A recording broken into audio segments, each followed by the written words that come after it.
মানতে পারতাম না ওই ইনসিডেন্টটা, আবার নিতে পারতাম না ওই ইনসিডেন্টটা। কি করব, মানে আমি পড়াশোনা করতে পারছি না, কলেজে প্রোটেস্ট চলছে, তাড়াতাড়ি গেলে ভালো থাকি, কলেজে আসলে মন খারাপ হয়ে যায়, এই দুটো এক্সামের প্রেশার মাথার মধ্যে আছে।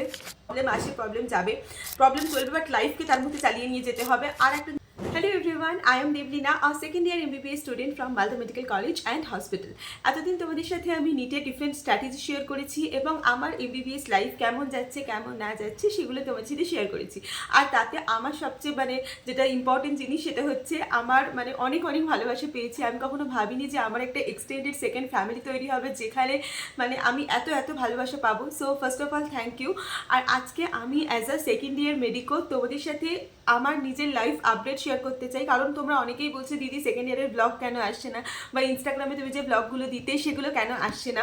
তো আর সেকেন্ড ইয়ার মেডিকো হিসাবে আমার যে এক্সপিরিয়েন্স, আমার যে মানে আমি এতদিন পর্যন্ত এমবিবিএসকে কী ভাবতাম and after like end of second year আমি কী ভাবছি, তো সেটা নিয়ে আজকে তোমাদের সাথে শেয়ার করবো। অ্যান্ড কবে কি আসবে, কবে কি ভিডিও আসবে, আমার লাইফ আপডেট কী চলছে এখন, এক্সাম, টেনশন, শরীর ঠিক আছে কিনা। তো তোমরা অনেকেই এগুলো আমাকে জিজ্ঞেস করেছো, তো আমি ভাবলাম যে সেগুলো একটা ভিডিও বানিয়ে দিই অ্যান্ড তার মাধ্যমে তোমার সাথে শেয়ার করে দিই, তাহলে তোমাদেরও বুঝতে সুবিধা হবে আর আমিও ইন্ডিভিজুয়ালি সবাইকে আনসার মানে আমাকে করতে হবে না, তাও আমি যতজনের পারবো ইন্ডিভিজুয়াল আনসার করব। তোমাদের যদি এই ভিডিওর পর বা এমবিবিএস সম্বন্ধে কোনো কোশ্চেন থাকে তোমরা অবশ্যই কিন্তু কমেন্ট সেকশন খোলা আছে, সেখানে কোশ্চেন করতে পারো। সো চলো উইদাউট এনি ফার্দার ডিলে ভিডিওটা স্টার্ট করি। ভিডিওটা নেক্সট কন্টিনিউ করার আগে আমি তোমাদের সাথে বলতে চাই একটা স্পেশাল জিনিস তোমাদের সাথে শেয়ার করতে চাই। সেটা হচ্ছে তোমরা যারা ফার্স্ট ইয়ারে পাস করে এসছো এবং সেকেন্ড ইয়ারে পড়ছো, সেকেন্ড ইয়ারে 3টে main subject pharmacology, pathology and microbiology, এর যে ডিফিকাল্টিগুলো আছে সেই যে ডিফিকাল্টিগুলো তোমরা ফেস করছো সেটা সলভ করবার জন্য পিডব্লিউ মেড ইট তোমাদের জন্য লঞ্চ করেছে একটা নতুন ব্যাচ। ব্যাচটার নাম হচ্ছে নিশ্চয় ব্যাচ। এটা কিন্তু মেনলি সেকেন্ড ইয়ার স্পেসিফিক একটা ব্যাচ। এই ব্যাচের কিছু স্পেশাল ফিচার্স আছে, যেমন এখানে তোমরা পেয়ে যাবে 300+ আওয়ার্স যে লাইভ লেকচার, আর তার সাথে পেয়ে যাচ্ছ রেকর্ডেড লেকচার যেটা থাকছে 250+ আওয়ার্স। লাইভ আর রেকর্ডেড লেকচারের পাশাপাশি এখানে একটা কোশ্চেন ব্যাংক অ্যাভেলেবেল থাকছে যেখানে 2500+ কোশ্চেন কিন্তু থাকছে। আর এই ব্যাচটা এমন একটা ব্যাচ যেটা তোমাদের সেকেন্ড প্রফেশনাল এক্সামের সাথে সাথে অল ইন্ডিয়া লেভেলে যে সমস্ত এক্সাম আছে আইএনআইসিইটি, নিট, পিজি এবং এফএমজি, সমস্ত হাই লেভেল এক্সামের কিন্তু প্রিপারেশন করতে তোমাদের হেল্প করবে। তো তোমরা যারা এই ব্যাচটা পারচেস করতে চাও তাদের জন্য আমি বলতে চাই এই ব্যাচটার প্রাইস মাত্র কিন্তু 5499। সেকেন্ড ইয়ারের পুরোপুরি সাবস্ক্রিপশন তোমরা এখানে পেয়ে যাবে এবং টপ এডুকেটর পাবে, সেই সাথে কোশ্চেন ব্যাংক এবং সেই সাথে টেস্ট সিরিজেরও ব্যবস্থা আছে। You can be the master the art of history taking with PW MedEd's clinical corners. এছাড়াও এখানে তোমরা কি pointers, analysis, examination steps and case performance যেগুলো আছে সেগুলোর অ্যাকিউরেট যে অ্যাসেসমেন্ট সেগুলো কিন্তু সবই ফ্রিতে দেওয়া আছে পিডব্লিউ মেড ইট অ্যাপে। সো তোমরা যদি এই ব্যাচটা পারচেস করতে চাও তোমরা ডেসক্রিপশন বক্সে লিঙ্ক দেওয়া আছে। আর যেহেতু ব্যাচটার price 5499 and if you use my code that is DEB150 অথবা DEBLEENA দেবলিনা, দুটো কোডের মধ্যে যে কোনো একটা কোড ইউজ করতে পারো, then you will get 5% extra discount. So go and check it out, all the links are given in description box below.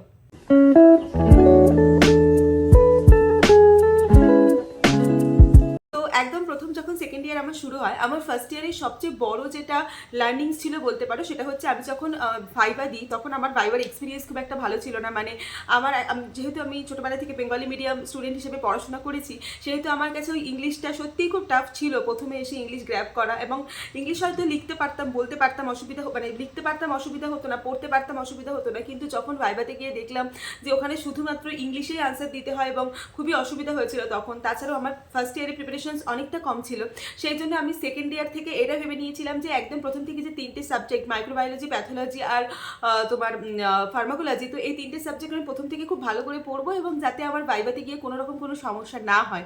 তো সেই জন্য আমি সেভাবেই পড়াশোনা শুরু করি। প্রথম থেকে অনেক অনেক অনেক বেশি হার্ডওয়ার্ক করতে শুরু করি, প্রতিদিন লাইব্রেরি যাওয়া, রেগুলারিটি মেনটেন করা, তার ব্লগ, তার ভিডিও তোমরা অলরেডি দেখেছো।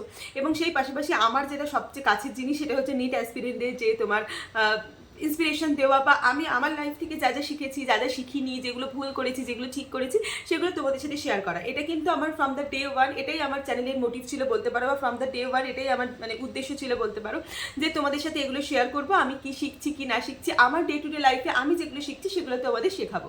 সো এখন যখন সেকেন্ড ইয়ারে এসেছি তখনও আমার মনে হয় যে সেগুলোই তোমাদের সাথে শেখানো উচিত।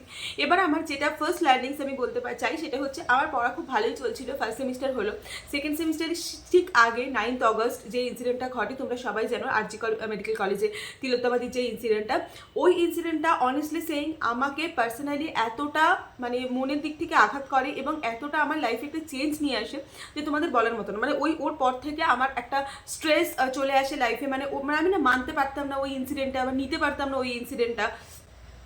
তো মানে আমার কাছে এটা খুবই একটা বাজে জিনিস মানে ফিল হলো। তারপরে আস্তে আস্তে প্রোটেস্ট হলো, আস্তে আস্তে প্রোটেস্টে জড়িয়ে পড়লাম। মানে কোথাও না কোথাও ওই মানে ওইখানে মানে ওই আরজি করে ওইখানে ওই কলকাতায় প্রেজেন্ট না থেকেও মালদাতে বসেও যে সমস্ত প্রোটেস্টগুলো হলো, কলেজের ভেতরের কিছু অন্তর্দ্বন্দ্ব শুরু হলো, কলেজের বাইরে থেকে অনেক রকমের প্রেশার আসতে শুরু হলো, এইভাবে হতে হতে হতে হতে আস্তে আস্তে না নিজের মেন্টাল অবস্থাটা অনেকটা খারাপ হয়ে যেতে শুরু করলো। যে কারণে আজকে বলতে পারো আমার এই ভিডিওটা বানানো, কারণ এরপরে এর মাঝখানে আমাদের রুম শিফটিং হয়। আমি অনেক ভেবেছিলাম যে আমার রুমের ভিডিও বানাবো, রুম ট্যুরের ভিডিও বানাবো। সো কোথাও না কোথাও ওই সমস্ত মেন্টাল প্রেশারের মধ্যে পড়ে, ওই সমস্ত মেন্টাল চাপের মধ্যে পড়ে না আমি ওই ভিডিওগুলো আর বানাতে পারলাম না, বা আমার মানে মানসিক অবস্থা ওই রকম জায়গায় গিয়ে দাঁড়ালো না যে আমি ওই জায়গা থেকে দাঁড়িয়ে আবার ভিডিও বানাতে পারবো। ঠিক তখনই আমি যে 100 ডেজ চ্যালেঞ্জটা নিয়েছিলাম ইনস্টাগ্রামে, যারা দেখোনি তারা দেখতে পারো, তো সেখানে গিয়ে আমার 100 ডেজ ওই যে চ্যালেঞ্জটা সেটা বন্ধ হয়ে যায় এবং ওখানে মধ্যে 50 ডে অবধি হয়, তারপরে বন্ধ হয়ে যায়। কারণ তারপরে আর করতে পারি না আমি ওই সমস্ত মেন্টাল ওরকম অবস্থা। প্রোটেস্ট নিয়ে ডেলি ব্লগ কী দেখাবো, মানে আমার কাছে ওটা মানে লাইক নিজের মন চাইনি। প্লাস তার মধ্যেও আমার একটা বোধহয় ব্র্যান্ডের কন্ট্যাক্ট ছিল, তার সাথে একটা ভিডিও আমাকে আপলোড করতে হয় মোস্ট প্রবাবলি 10th বা 11th অগস্ট। সেটা নিয়ে মানে কিছু সংখ্যক মানুষ যারা আমাকে ভালোবাসো তারা তো বুঝেছিল যে ওটা ব্র্যান্ড কন্টেন্ট ছিল, বাট যারা সবসময় আমার ক্রিটিসিজম করার জন্য মানে বসে থাকে, স্পেশালি আমার সবচেয়ে খারাপ লেগেছিল অনেক বড় বড় ইউটিউবার দাদা দিদি আছে যারা জানে যে ব্র্যান্ড কন্ট্যাক্ট কাকে বলে বা কীভাবে কাজ করে, তো তারাও এসে ওরকমভাবে খুব বাজেভাবে কমেন্ট করে, তো যেটা আমার মনের মধ্যে খুব বাজে একটা এফেক্ট ফেলে। আমার পড়াশোনা বা রেগুলার মানে ডেলি লাইফের মধ্যে একটা প্রচণ্ড বাজে জিনিস আসতে শুরু করে যে আমি কি করব, মানে আমি পড়াশোনা করতে পারছি না, কলেজে প্রোটেস্ট চলছে, তার মধ্যে আমার ইউটিউবটা একমাত্র আমার এসকেপের জায়গা, সেখানেও আমি মন খুলে কন্টেন্ট আপলোড করতে পারছি না। কারণ সেখানে যদি আমি কোনো রকম কোনো মানে তিলোত্তমাদি রিলেটেড ছাড়া অন্য কোনো কন্টেন্ট আপলোড করি, তাহলে সেখানে এভাবে সেটা দেখা হচ্ছে যে I am not sensible enough. But honestly saying আমি as a second year medico যে সমস্ত জিনিসগুলো করতে পেরেছি, মানে আমার মনে হয় না অনেক ইন্টার্নরা, অনেক মানে তার থেকেও বড় পিজিটি দাদা দিদিরা বা অনেক থার্ড ইয়ার ফাইনাল ইয়ারে দাদা দিদিরা সেটা করেছে বলে। আমি অ্যাজ এ সেকেন্ড ইয়ার অনেক অনেক অনেক কিছু করেছি, বিশ্বাস করো, যদিও করে বলা উচিত না, বাট স্টিল আমার মনে হয় যে সেটা তোমাদের অ্যাজ আ কি তোমাদের আমি নিজের ফ্যামিলি বলে মনে করি, তো আমার সেটা জানানো উচিত। যাই হোক, তো তারপরে এরকম হলো। তারপরে ওই সময়ের পর থেকে আমার লিটারালি যেটা মেন প্রবলেম শুরু হলো সেটা হচ্ছে ঘুমের প্রবলেম। তো যে কারণে আমার মানে অনেক রকম প্রবলেম, ডার্ক সার্কেলস, তারপরে তোমার ধরো স্কিনের মধ্যে অনেক রকমের প্রবলেম, পিগমেন্টেশন, হেয়ার ফল, এই জিনিসগুলো শুরু হলো, যেটা এমবিবিএসে খুব কমন যখন আমাদের এক্সাম আসে।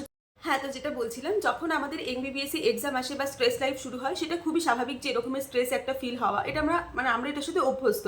কিন্তু ওই টাইমে গিয়ে আমার ওই প্রবলেমটা হয়, যে কারণে আমি না পুরোপুরি ওই রকম ডেলি কন্টেন্ট বানানো বা তোমরা যেটা বলো যে দিদি তোমার ডেইলি লাইফের ভ্লগ বানানো, ওটা থেকে পুরোপুরি সরে আসি।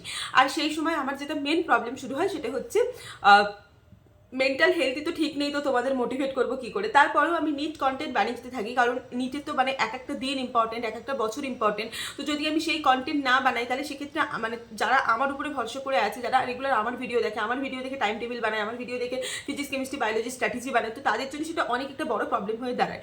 বাট আমার নিজের মধ্যে একটা খুব বাজে অন্তর্দ্বন্দ্ব চলতে থাকে যে আমি কী করবো কী না করবো। তারপরে আস্তে আস্তে পুজো আসে, পুজোর সময় বাড়ি যাই, বাড়ি গেলে ভালো থাকি, কলেজে আসলে মন খারাপ হয়ে যায়, এই জিনিসগুলো হতেই থাকে।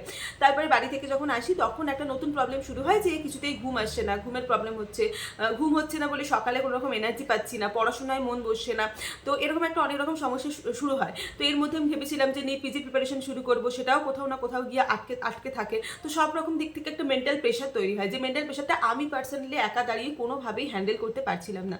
সেই সময় অবশ্যই আমার বন্ধুবান্ধব যারা ছিল, আমার নিয়ার অ্যান্ড ডিয়ার ওয়ান্স যারা ছিল, বাবা মা, সবাই অনেকটা হেল্প করে। তারপরে আমি এখন পার্সোনালি রিসেন্ট মানে যখন একটু সুস্থ হই, ডাক্তার দেখানোর পর যখন ভাবি যে শুরু করবো যে আবার নতুন করে, ঠিক সেই সময় একদিন হঠাৎ করে ক্লাসে গেছি। বাট এখানে আমার মানে যেটা তোমাদের এখানে বলে রাখার দরকার, যে আমার কিন্তু সামনে এক্সাম আছে, মানে এখন ডিডেট আমি জানি না কবে লাইভ হচ্ছে, বাট 27 নভেম্বর থেকে আমার যে সেকেন্ড ইয়ারের যে থার্ড সেমিস্টার আছে সেটা আছে, এবং তারপর এটা 7th শেষ হবে, 7 December and 6 December I guess এরকম শেষ হবে। অ্যান্ড আফটার দ্যাট আমার 6 জানুয়ারি থেকে আমার ফাইনাল আছে, মানে সেকেন্ড ইয়ারের ফাইনাল, মানে যার পরে আমি থার্ড ইয়ারে উঠবো। তো অলরেডি দুটো এক্সামের প্রেশার মাথার মধ্যে আছে। আর তার থেকে বড় কথা এখন যেটা শুনছো যে এক্সামে নাকি অনেক কড়া কড়া গার্ড হবে, এইসব হবে, তো যাই হোক সেটার জন্য একটা মেন্টাল প্রেশার তৈরি হয়। বাট ঠিক আছে, যদি তুমি পড়ে থাকো তাহলে তোমার কোনো অসুবিধা নেই। তো আমার নিজে পার্সোনালি ওটা নিয়ে কোনো ভয় নেই যে হ্যাঁ ঠিক আছে এক্সামে কী হবে, বাট ওটা আমি আই গেস আমি ম্যানেজ করে নিতে পারবো।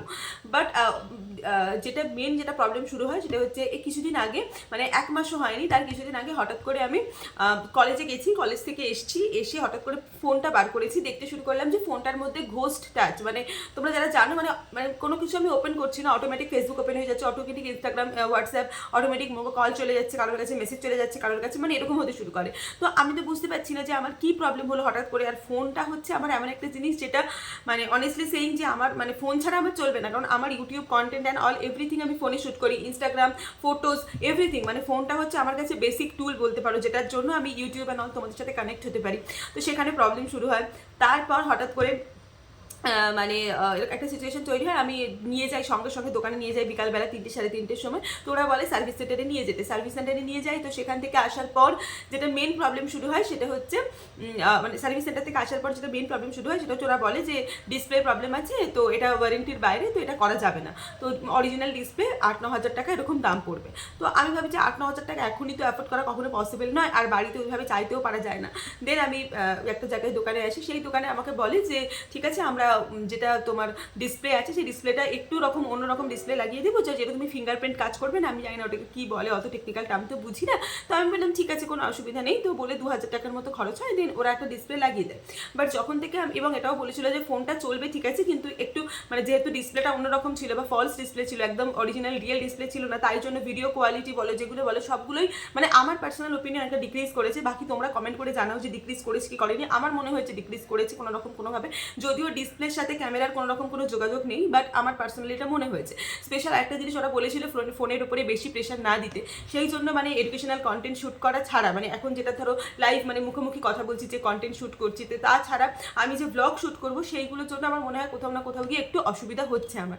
তো আমার মনে হলো যে এই আপডেটটা তোমাদের জানিয়ে রাখা দরকার। তো আমি ব্লগ দেওয়ার চেষ্টা করবো, বাট এখন যেহেতু ফোনে একটা অনেক বড় প্রবলেম চলছে, তো আমি জানি না এই ফোনটা কতদিন চলবে। আর অনেস্টলি সেইং আমি কখনো ফোনের জন্য আমার প্যারেন্টসের উপরে চাপ সৃষ্টি করতে চাই না, কারণ অলরেডি আমার বোন আছে ছোটো, তো ওকে বাবা অলরেডি ফোন কিনে দিয়েছে। তো আমি কখনোই চাই না যে আবার আমি বাবাকে বলবো বাবা আমাকে একটা নতুন ফোন কিনে দেবে। তো এটা আমার পার্সোনাল ওপিনিয়ন, এটা নয়। আর আমি তোমাদের সাজেস্ট করবো, অনেকেই তোমরা আছো যারা মেডিকেল কলেজে এসছো এবং মেডিকেল কলেজে পড়াশোনা করছো, তারা পিয়ার প্রেশারে চলে এসে নিজের বাবা মাকে বলো যে এটা কিনে দাও, ওটা কিনে দাও, সেটা কিনে দাও। তো এটা যেন কোনোদিনই করো না, ঠিক আছে? এখন আমি মেন যেটা ফোকাস করি সেটা হচ্ছে পড়াশোনা। যদি তোমাদের সাথে পারি স্টাডি ব্লগ অবশ্যই শেয়ার করবো, কারণ এখন আমার সামনে দুটো বড় বড় এক্সাম আছে, তো তার জন্য পড়াশোনা করাটা খুব বেশি ইম্পর্টেন্ট।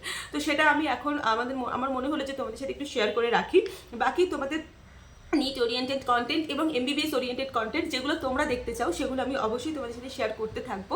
আর তোমরা মানে আমি তোমাদের সাথে মানে আমাকে একটু ব্লেসিংস দাও যে আমার লাইক অনেক রকম প্রবলেম হচ্ছে, like medical related, health related, plus তার সাথে তোমার এই যে ধরো গ্যাজেটস রিলেটেড। তো আমি চেষ্টা করছি নিজেকে মেডিটেশনস করে সমস্ত প্রবলেম থেকে দূরে থাকার। তোমাদেরও বলবো তোমরাও যদি এরকম আমার মতো লাইফে একসাথে অনেক রকম প্রবলেম ফেস করে থাকো, তাহলে আমি বলবো নিজের প্যারেন্টসের কাছাকাছি থাকো, নিজের লাভড অ্যান্ড ডিয়ার ওয়ান্সের কাছাকাছি থাকো, তাদের থেকে মানে ওই ইমোশনাল পিস, মেন্টাল পিসটা নেওয়ার চেষ্টা করো। বাকি প্রবলেমস তো আমি নিজে আমার লাইফে এত প্রবলেম চলছে, বাট আমি নিজে এগুলোকে এভাবে দেখি যে প্রবলেম আসে, প্রবলেম যাবে, প্রবলেম চলবে, বাট লাইফকে তার মধ্যে চালিয়ে নিয়ে যেতে হবে। আর একটা জিনিস জানবে, তুমি যদি ঠিক রাস্তায় থাকো, ঠিক পথে থাকো, তাহলে কেউ তোমার আজ অব্দি কোনো ক্ষতি করতে পারেনি, আর তোমার কোনোদিনও কোনো ক্ষতি করতে পারবেও না। হয়তো তোমার ইনিশিয়াল কোনো প্রবলেম আসতে পারে, হয়তো তোমার ফাইন্যান্সিয়াল কোনো প্রবলেম আসতে পারে, তোমার গ্যাজেট রিলেটেড, মেডিকেল কোনো প্রবলেম আসতে পারে, বাট কেউ তোমাকে স্টপ করতে পারবে না। আর একটা কথা সবসময় মাথায় রেখো, তুমি মেডিকেল স্টুডেন্ট হও, তুমি নিট অ্যাসপিরেন্টস হও, তুমি যেটাই হও না কেন, তোমাকে আলটিমেটলি কিন্তু লাইফে এগিয়ে যেতে হবে। আর যেটা মেন ইম্পর্টেন্ট সেটা হচ্ছে মেডিকেল কলেজে অবশ্যই প্রেশার আছে, এক্সাম প্রেশার আছে, পারিপার্শ্বিক অনেক প্রেশার আছে, টক্সিক ফ্রেন্ড সার্কেলের অনেক প্রেশার আছে। তো সেই সমস্ত প্রেশারগুলোকে কাটিয়ে তুমি যদি সামনে এগিয়ে যেতে পারো, তাহলে বিশেষ করে তুমি একমাত্র সাকসেসফুল হবে। তবে একটা কথা মাথায় রেখো যে মেডিকেল কলেজে কিন্তু অনেক মানুষজন থাকে যারা তোমার ভালো চাইবে, যারা তোমার ভালো বন্ধু, অরিজিনাল ট্রু ফ্রেন্ড, সেটা সিনিয়র হতে পারে, বন্ধু হতে পারে, রুমমেট হতে পারে, ব্যাচমেট হতে পারে। তাদের সঙ্গে ভালো সম্পর্ক বজায় রাখার চেষ্টা করো। অলওয়েজ কাট কি তুমি টক্সিক পিপলদের কাট করছো তোমার লাইফ থেকে, কারণ সেটা তোমার খুব বেশি ইম্পর্টেন্ট। আর যেটা বলবো সেটা হচ্ছে পড়াশোনা করতে থাকো, কারণ আমার লাইফে এখন যেটা বেসিক গোল, আমি পড়াশোনার দিকেই মেনলি নিজেকে ফোকাস করছি, কারণ সামনে এক্সাম আছে। তো এক্সামের পর অবশ্যই রেগুলার আমি ব্লগ দেওয়ার চেষ্টা করব। এক্সামের পরই সেটা হবে, বাট এখন আমি যতটা পারবো, যতটা আপডেট দিতে পারবো দেবো। এরকম না যে একদম আমি 2 মাস গায়েব হয়ে গেলাম ইউটিউব থেকে, এরকম আই গেস হবে না, আমি করবো না সেটা, কারণ খুব অসুবিধা হয় পরে আবার কাম ব্যাক করতে। তো সেটা আমি করবো না, ব্লগ দিতে থাকবো। বাট যেটা কন্টিনিউ যে ব্লগগুলোর কথা তোমরা বলে যাচ্ছ বারবার করে, দিদি কেন আসছে না, দিদি কেন আসছে না, তো সেটা আমি অবশ্যই দেওয়ার চেষ্টা করবো। বাকি আমার এখন যে কারেন্ট সিচুয়েশন বা যে সমস্ত ইনসিডেন্টগুলো ঘটেছে সেগুলো আমি তোমার সাথে শেয়ার করলাম। আই হোপ তোমরা আমার পয়েন্ট অফ ভিউ থেকে দাঁড়িয়ে সেটা বুঝবে। অ্যান্ড তোমাদের যদি পার্সোনালি কারোর কোনো সাজেশন থাকে যে তুমি কী করতে পারো, বা আমি এই সিচুয়েশন থেকে কী করে বেরোতে পারি, বা আমার মেন্টাল পিসের জন্য আমার কী করা উচিত, তাহলে আমি তোমাদের সবার থেকে ওপেন সাজেশন চাইবো। কারণ এতদিন আমি তোমাদেরকে সাজেশন দিয়ে এসেছি, আজকে যদি আমার দরকার হয় তাহলে অবশ্যই নিশ্চয়ই তোমরা আমাকে সাজেশন দেবে, সেটা আমি এক্সপেক্ট করবো। So that's it for today's video. আর আজকে লাইক 1-to-1 কথা বলতে পেরে তোমাদের সাথে আমার খুব ভালো লাগছে। তো ব্যাস এটাই বলার। আর বাকি ঠিক আছে, ভালো থাকো, সবচেয়ে বেশি ইম্পর্টেন্ট লাইফে ভালো থাকা, কারণ সব কিছুর ঊর্ধ্বে নিজের হ্যাপিনেসটা খুব ম্যাটার করে। সো দ্যাটস ইট, দেখা হচ্ছে পরের ভিডিওতে খুব তাড়াতাড়ি। বাই।